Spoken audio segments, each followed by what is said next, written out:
बिस्मिल्लाहिर्रहमानिर्रहीम अस्सलाम वालेकुम जैकब न्यूज़ सां मां आहियां आबिद अली मंगरियो। पेश आहिनि हिन वक़्त जूं हेडलाइन।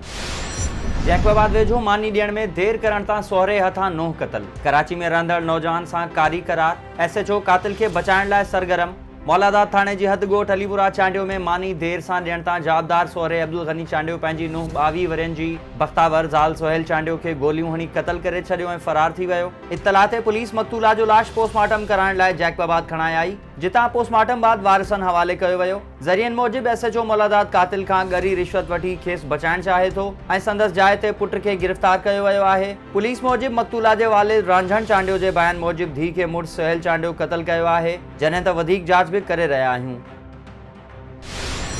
जैकबाबाद पुलिस जी कामयाब कार्रवाई। 15 ॾींहं अॻु फुर दौरान मारिजी वियल नौजवान जा कातिल गिरफ़्तार। 15 ॾींहं अॻु मोटरसाइकिल फुर दौरान मज़ामत ते गोलियूं हणी क़तल कयल नौजवान।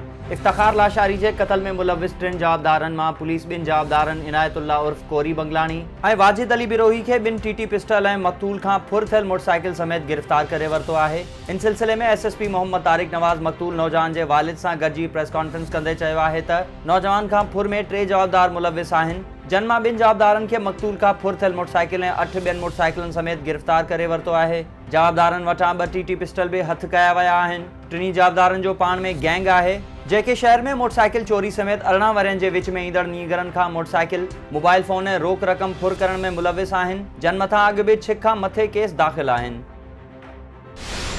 कराची खां लाहौर वींदड़ कराची एक्सप्रेस सांगी रेलवे स्टेशन वेझो हादसे जो शिकार। औरत फौत, 18 ॼणा ज़ख़्मी। ज़ख़्मियुनि खे रेंजर्स ऐं ईदी रज़ाकारनि तालका अस्पताल रोडी ऐं सिविल अस्पताल सखर मुंतक़िल कयो। रेलवे अख़्तियारनि मूजिब रेल जूं 9 बोगियूं पटड़ी तां लही वयूं। हादसे बाद डाउन ट्रैक बहाल कयो वियो आहे, जॾहिं त अप ट्रैक ते बहाली जो कमु जल्द मुकम्मल थी वेंदो।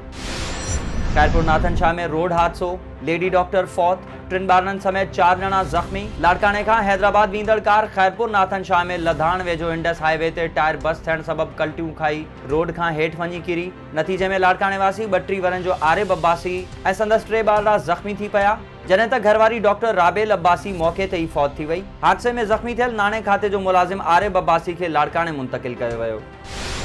धारो में मोटरसाइकिल शहरी सां टकराइजण बाद ट्रक हेठियां अची वई, नौजवान फौत। धाबे जी वासी मोटरसाइकिल सवार अब्दुल कयूम जोखियो जो अल्लाह ॾिनो उमरानी सां टक्कर थी पियो, जंहिं बाद मोटरसाइकिल ट्रक हेठियां अची वई ऐं नौजवान चीभाड़जी फौत थी वियो, जॾहिं त शहरी ज़ख़्मी थी पियो। होॾां पुलिस ट्रक ड्राइवर खे गिरफ़्तार करे वरितो आहे। गोठी वेझो औरत सां ॾाढाई जी कोशिश, मज़ामत ते ज़ख़्मी, अस्पताल मुंतक़िल। आदिलपुर थाणे जी हद ॻोठ हाफ़िज़ अब्दुल मजीद ख़ुश्क में ज़मीन ते गाह कंदड़ आमना ख़ुश्क सां मुबैना तौर ज़्यादती जी कोशिश कई वई। औरत जी रड़े ने मज़ामत ते जवाबदार खे ज़ख़्मी करे फ़रार थी विया। औरत खे वारिसनि पारां अस्पताल मुंतक़िल कयो वियो। मुतासिर औरत जो चवणु हो त ज़मीन ते गाह करे रही हुअसि त जवाबदार ज़्यादती जी कोशिश कई। औरत जे वारिसनि मूजिब असांजी औरत सां ॻोठ सोबदार महर वासी ग़ुलाम यासीन महर, कासिम, मोहम्मद याकूब ऐं आरिफ महर ज़्यादती करण जी कोशिश कई आहे। ठरी मीरवा वेझो धाड़ेल मारण जे पलांद में ॻोठाणो क़तल। ॻोठ हाशिम गोपांग में हथियारबंदनि फायरिंग करे मुमताज़ गोपांग खे क़तल करे छॾियो। इत्तला ते पुलिस पहुची मक़तूल जो लाश तालका अस्पताल ठरी मीरवा पहुचायो। ज़रियनि मूजिब 2 साल अॻु धाड़ेल नज़ीर गोपांग खे क़तल कयो वियो हो, जंहिं जे पलांद में मुमताज़ गोपांग खे गोलियूं हणी क़तल कयो वियो आहे। बख्शापुर वेझो सॼी राति घाटे जंग में गुम थी वियल नीगर सुबुह थींदे मिली वियो। मयाणी थाणे जी हद ॻोठ दरगाह मीरान शाह वटि 1 ॾींहुं अॻु शादी जी तक़रीब में वियल 4 वरनि जो नीगर राशिद भुट्टो सॼी राति दरगाह मीरान शाह जे घाटे जंग में रहण बाद वारिसनि खे हथु अची वियो। माल चारींदड़ धनार खे जंग में सुतल ॾिठो ऐं जंग मां कढी वारिसनि हवाले कयो। नीगर सही सलामत मिलण ते वारिसनि में ख़ुशी पखिड़िजी वई।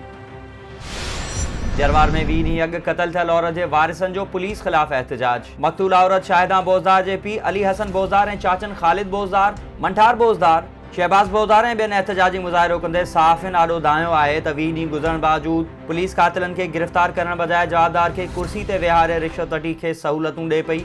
SHO जरवार अब्दुल वहीद भुट्टो मूजिब FIR दाख़िल आहे ऐं केस जो मुख्य जवाबदार एहसान बोज़दार बि गिरफ़्तार आहे ऐं ॿिया जवाबदार हाई कोर्ट जी ज़मानत ते आहिनि।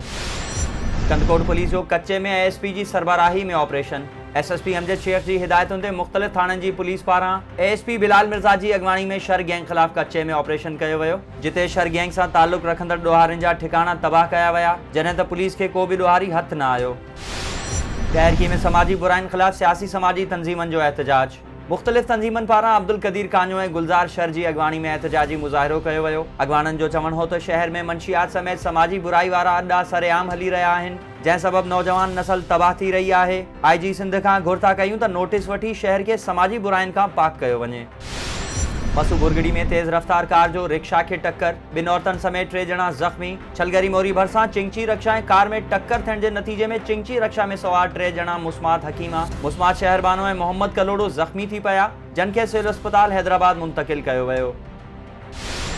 हिरिया वेझो कोट चन्ना में चन्ना वेलफेयर एसोसिएशन जो 4थों कन्वेंशन थी गुज़रियो, जंहिंमें पाकिस्तान जी कुंड कुर्च मां चन्ना बिरादरी ऐं ॿियनि बिरादरी जे मोज़िज़ीन समेत हज़ारे माण्हुनि शिरकत कई। कन्वेंशन के सरदार निसार अहमद चन्ना ख़िताब कंदे चयो त असांजो कंहिं बि सियासी ऐं मज़हबी पार्टी सां वास्तो न आहे। असां पुठिते पयल बिरादरियुनि जी ख़िदमत करण जो अज़म खणी निकिता आहियूं। इन मौक़े ते सरदार जाम फ़िरोज़ ख़ान उन्नड़, अली हसन ट्रगड़, इंजीनियर कुर्बान अली चन्ना ऐं ॿिया पिणु मौजूद हुआ।